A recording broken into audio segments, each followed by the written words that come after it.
For now, we will just continue. So we looked at some authentication mechanism. So the basic authentication mechanism using password. However, so there are different versions of authentication available nowadays. The reason is because the password system actually is weak. Because we have like a very low entropy password.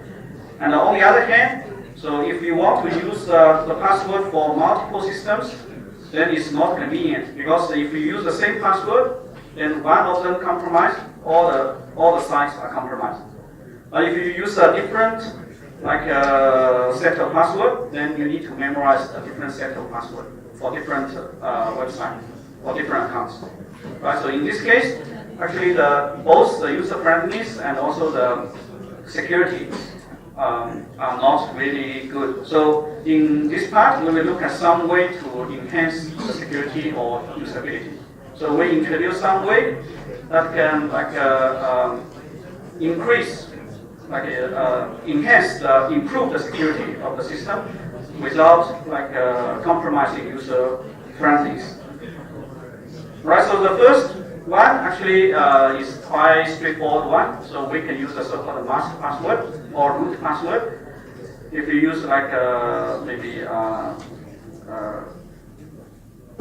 computers from Apple, actually, if you want to access the keychain, you need to somehow have some root password, right? So the idea is similar here. So you can have dozens of passwords for different accounts or websites. But now, basically, you can put all these passwords in a safe, and then you use a strong password to protect the safe. So in this case, you only need to memorize one password. That is the password, root password that can unlock the safe. Right. So this is basically the so-called master password and the password master. So master password is the root password, and the password master is the safe. You keep the other password. And the good. So basically, the good. Feature of this one is for all the password in the safe, you don't need to really memorize them. That means you can use truly random string. So you can use a truly random string for account, and then this string is independent from other random strings for other accounts. So if one string is compromised, the other accounts are still safe. Alright, so this is a good feature because you don't need to memorize those passwords. So you only need the root password to unlock the safe. However, the drawback is you may have a single point of failure. I mean, so if this root password, this master password, is leaked or forgotten by the user, then the whole system actually will fail. So this is a drawback. So there are some both hardware and the software-based approaches you can use. So this is the software-based approach. So basically now you can you can choose a strong password to protect the safe. And now for all the passwords, individual password in the safe, you can simply generate random password because you don't need to memorize it. Right? So you only need to use this master password to unlock this safe. Right? So in Firefox, actually there is an option for you to use a master password, and so you can basically use this one to store the list of passwords for different websites, and then you can use a master password to unlock all those individual passwords. And then here is an example for the hardware-based approach. So you can also have this safe implemented in hardware instead of software. Right. So this is the first part. So basically, if we want to maintain a list of passwords, and then one way is to use the master password and password master. So the second part is still related to the usability. The first one is mainly to ensure the usability or the user friendliness. It can somehow also improve the security because you can choose random password instead of low entropy password. So the second part is what's called the single sign-on. So single sign-on actually is some ideas that has been implemented actually in different systems, in particular in large corporations, like in UW, actually we also have single sign-on. So single sign-on essentially means you sign in once, then you can access different accounts. So the idea is like this. So essentially, you still maintain one password. So it's like a token-based, like or ticket-based system. So you just maintain one password. You use this password to sign in once, and then after you sign in, the server will give you tickets or tokens. You can use these tickets to access different services. So if some student here may have already finished 368. So one particular system you study in 368 is Kerberos. Yeah. So Kerberos actually is one of the systems that can do this single sign. So essentially, you sign in once to the authentication server, and then authentication server will give you tickets. You can use this ticket actually to apply for different short lifetime tickets that can access different services. Right, so that's how single sign-on works. Right, so very roughly, basically, we have a centralized authentication. After you finish authentication, you get tickets. You get the tickets, you can access the resources. Right, so that's basically. Here, actually, we don't only have authentication, but also have access control. So authentication means so here the authentication is done by the authentication server. So actually, you log into the authentication server. Then you get a ticket. And then you need to use this ticket from authentication server and then go to another ticket, the other so-called ticket granting server. So the second server actually will determine whether you are allowed to access the email server or the web server or the data server and so on. So if you are allowed, it will give you a short lifetime ticket to access. If you are not allowed to access, then your request will be rejected.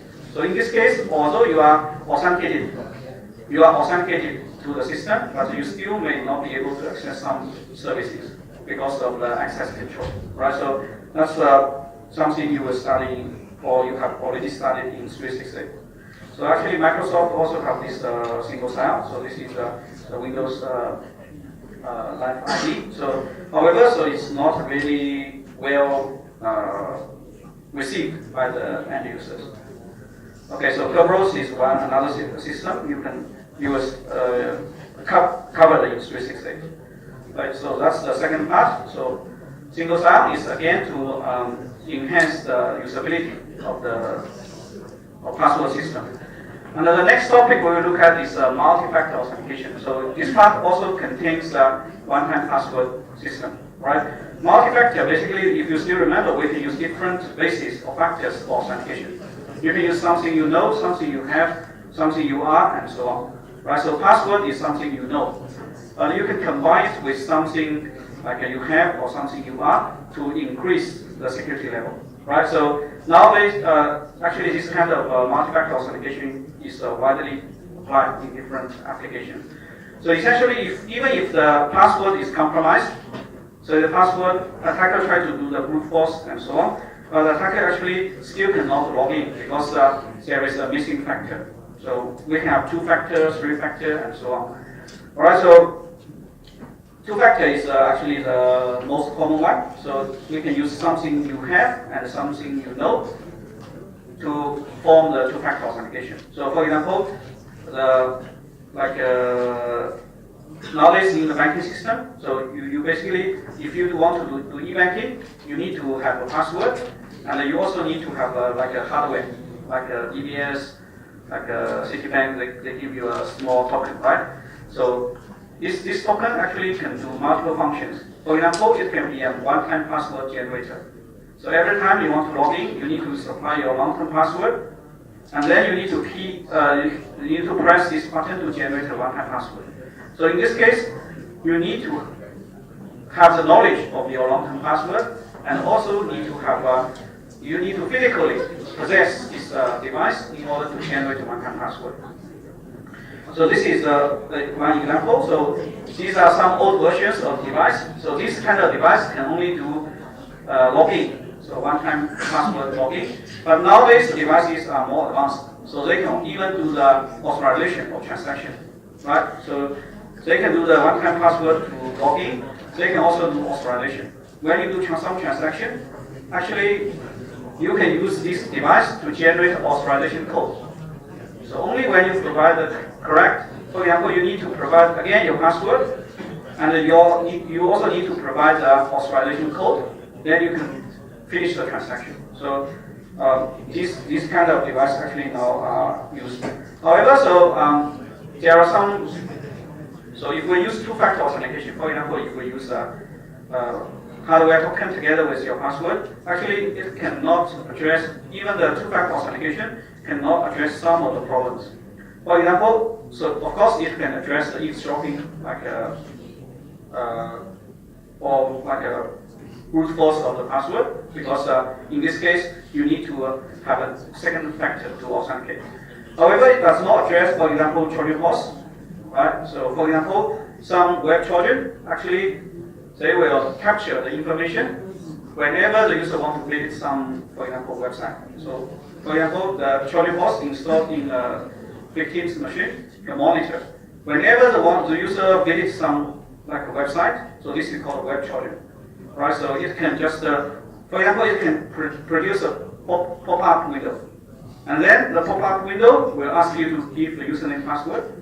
So in this case, actually, if this pop-up is actually generated by the Trojan horse, then even if you use two-factor, say you use your password together with one-time password, this information will still be captured by the Trojan horse, and then this Trojan horse can send information to the attacker. Attacker can still use these two factors to log in, right? So the reason is for the one-time password, we need to have like a lifetime. So for example, 30 seconds. So one-time password will be valid for 30 seconds. Because when you receive the one-time password from the device or from your mobile phone, you need time to type in the password and deliver the password. So we usually have a time window.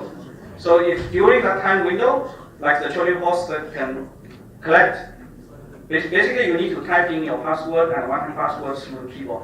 So Trojan horse can still steal those information, pass to the attacker. So if within the 30 seconds, attacker can log into the server, then basically your account will be compromised. So it cannot really address the Trojan horse. Phishing is the same problem. For example, if we have some man-in-the-middle phishing, this fisher may create a man-in-the-middle server. So ask the user to enter their user information, including password, one-time password, to this fake website. So the fake website, if they can collect the information, they can still log in within the time window. So actually, one-time password or two-factor authentication may not be able to address all these problems, depending on how the attacker implement these kind of attacks. Right. So another mechanism related to two-factor is so-called wish it was two-factor, but it is not really two-factor. But we still widely this kind of authentication is still widely used, especially when you want to recover your password. So the wish it was two-factor actually. The idea is you need to provide, basically you need to, when you do the registration, you need to provide answers for a set of questions. Then later when you want to, for example, log into an account or you want to reset your account, you need to provide maybe your original password and then together with the answer for one of these questions. So, however, this is not really two-factor because the answer is something you know, the password is also something you know. So there is only one factor, but you have basically two secrets for one factor. The one secret is the password, the other one is the answer for the questions. These are not really two-factor authentication. And the most widely used two-factor authentication is the chip and the PIN. Right? So actually we use this kind of two-factor authentication in many, for many years. So basically you need to have the password together with like a card, like an ATM card, in order to withdraw money or in order to perform transaction. Right, so the chip and the PIN actually is approach used by most of the banks. All the banks, I can say all banks, they use this chip and PIN. However, so depending on the implementation, sometimes when the implementation is wrong, then the attacker may still be able to compromise the system, even if the attacker only compromises one factor. So here actually also brings a problem for the design of two-factor or multi-factor authentication. So we need to make sure the authentication done by different factors should not should not affect each other. So you should not have some mechanism which actually will that allows the attacker to basically to link different factors together. So if we have this kind of attacks, then breaking one factor. So if we have this kind of problem in the design, then breaking one factor can break the other factor as well. So we can have I have a short video to illustrate this one. Actually, this is a real problem, not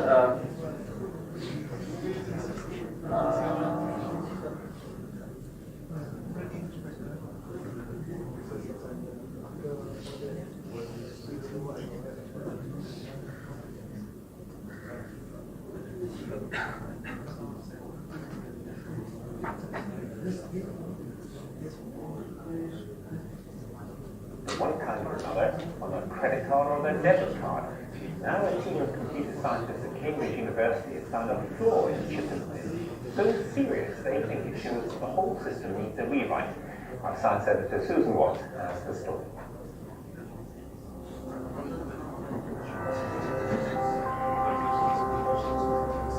It's a 4-digit code that we've all come to rely on. But now, fresh questions over whether chip and pin is really that secure. We have to question the entire architecture that surrounds chip and pin. It really is time for a closer look to be taken in this whole area. But this flaw is really a bopper. It's only been up and running since 2004, yet paying by chip and pin is now an integral part of our lives. Most of us pretty much take for granted that chip and pin is secure, and the banks seem to say that too. But is this system really as reliable as it can be? We've been speaking to a team of computer scientists who think it's not. Over the past few years, the Cambridge team has uncovered a series of weaknesses in the chip and pin system. 2 years ago, we featured one on Newsnight, showing that criminals could create a cloned card. Now, the same team has found a way round the chip and pin system that's so simple, it shocked even them. Well, we think this is one of the biggest flaws that we've ever uncovered, that has ever been uncovered against payment systems. And, I've been in this business 25 years. This is a flaw on a system that's used by hundreds of millions of people, by tens of thousands of banks, by millions of merchants. So how does the attack work? Essentially what it does is exploit a flaw in the chip and pin system that allows the terminal to think that a correct pin was entered and the card to think that a signature authorized the transaction. So at the end, the receipt says verified by PIN. The bank is going to think that the PIN was entered correctly, but the criminal actually did not know the PIN. Cambridge University gave us permission to see if the attack works in real life. The team set up in one of the university's cafeterias. We obviously don't want to give out too much detail, but in simple terms, SAR is hooking up the stolen card to a chip. This is controlled from a laptop and runs software written by the team. All of this is hooked up to a fake card which slots into the actual shop terminal. The kit wouldn't have to be this big. The team's already working on miniaturizing it into a unit the size of a remote control. SAR has a trick up his sleeve. His dummy card has a concealed cable running up his arm to the kit in his backpack. So will it work? He doesn't need to know the actual PIN from the stolen card. Any combination should do. The stolen card is getting a message that the purchase has been authorized by signature. This mismatch should allow the transaction to go ahead. And yes, it does. The printout states it's been verified by PIN. In fact, SAR tried a handful of high street debit and credit cards, keying in 0000 as a PIN, and it worked every time. the team tried out 4 common cards.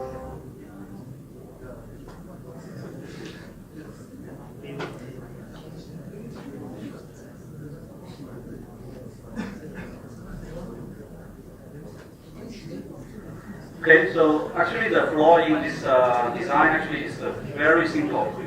So basically in the like a credit card system, we allow both signature and PIN to be used to authorize transaction. So essentially what this device did is to intercept the signal from the reader to your card. So the signal will be intercepted, and then this one will generate another signal, say, okay, modify the signal to say that, okay, actually the transaction is done by signature. Then the card will be fooled to believe the transaction is done by signature, and then send a response say okay. And then the okay will be sent to this response will be sent to the reader, and the reader will believe actually the PIN is correct, because the card is supposed to verify the PIN. The PIN should be verified by the card, but because the device now intercepts the message and modify this message to say transaction is done by signature, then the card will say yes, okay.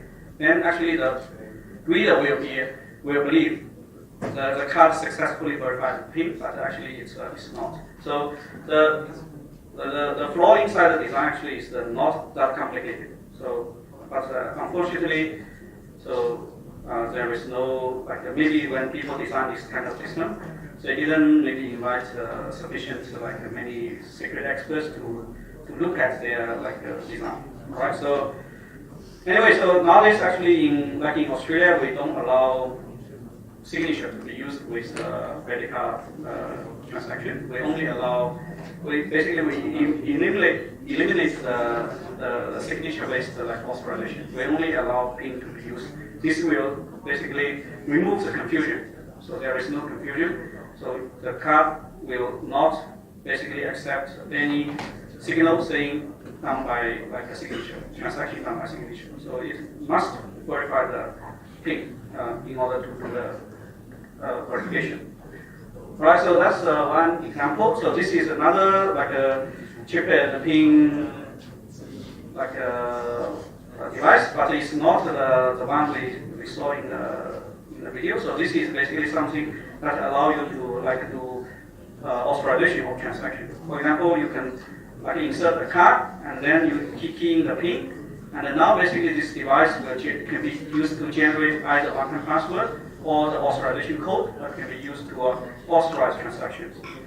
So, right. So nowadays, actually, some even games they try to implement this kind of two-factor authentication. Right. So the previous one, where you look at something you know and something you have, and then biometrics basically is something you are. However, so we should not use biometric as the sole authentication mechanism, because the reason is that biometric can be captured, information can be captured. For example, your fingerprint. So after I finish the lecture, probably you can find my fingerprints at different places in this desk. And then sometimes people can just take a picture and then use a picture to bypass the face recognition or record the voice to pass the voice recognition and so on. So in general, we should not use the biometric authentication as a sole authentication mechanism. It can be used as a combination, as an additional mechanism on top of some existing mechanism, for example, password-based authentication. Right. So there are different types of biometric authentication. So you can use a fingerprint, face recognition, iris scan, and so on. Right. So voice recognition and so on. So in 368, actually we give more information about this biometric authentication. So I mentioned in the first class, actually nowadays we also can have this special device. If you wear the device, so basically when you do some silent talk, you just think about something. Then it will generate signal, your brain will generate signal, and then the signal will be recognized and then will be used for authentication. So in this case, so if you actually, if even different people, they try to think about the same secret. They try just to the silent talk for the same secret.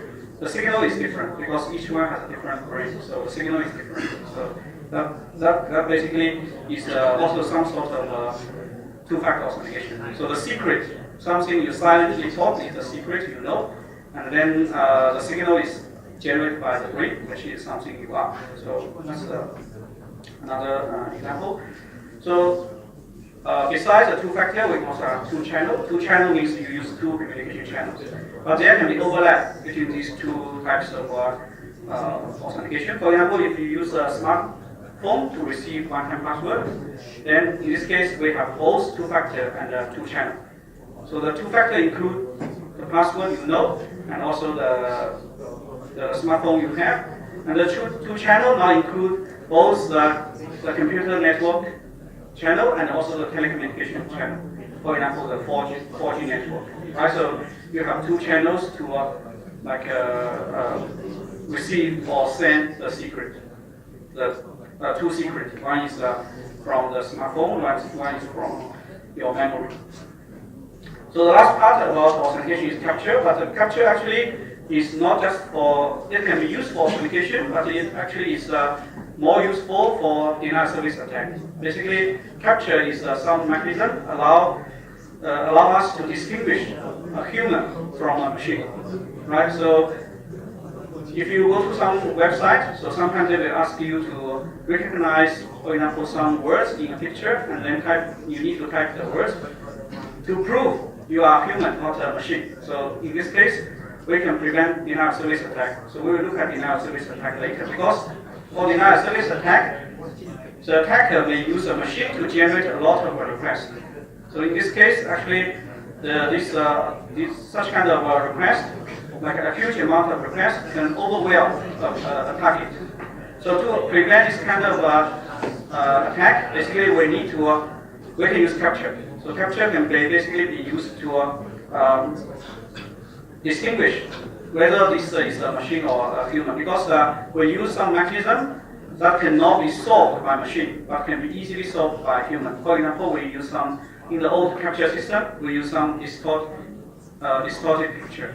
So those kind of picture cannot be recognized by machine, but can be easily recognized by human beings. So we can distinguish normal user from the computer.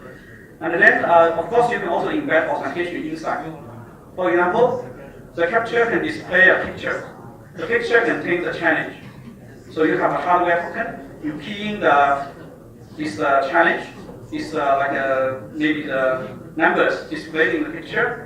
Then the device can generate a response, which is a real, like one-time password you can log in. So in this case, basically we can use capture to implement both the authentication mechanism and also the anti-denial service attack mechanism. So we can combine capture with authentication. So these are some simple examples, right? So the idea is just to basically distinguish human from machines by using some mechanisms, right? So this is again a cartoon. So to illustrate that, so if we have some artificial intelligence program, so they can simulate a human. You can still use capture to distinguish. This is like an AI machine instead of a real human. Okay. So this is widely used nowadays to prevent denial of service attack. Right, some more examples, and they are widely deployed. However, so the captures, many capture schemes are broken because nowadays we know the pattern recognition technique actually improves a lot. So essentially, if we use some capture based on pattern recognition, so maybe previously it was difficult for some old algorithm, but nowadays for the new algorithm they can recognize for example, the characters in the picture, then basically you can get the answer that should be supplied. So, and nowadays we try to move from 2D picture to 3D picture. So this is a 3D capture. So you need to tell the position of different objects inside this 3D object. And there are some other examples. So actually some 3D capture, they require you to wear glass to see the secret. If you don't have the glass, then you cannot see what's the secret inside the 3D image. When you wear the glass, you can see the 3D image, the secret inside 3D image, right? So that's some different versions of 3D capture.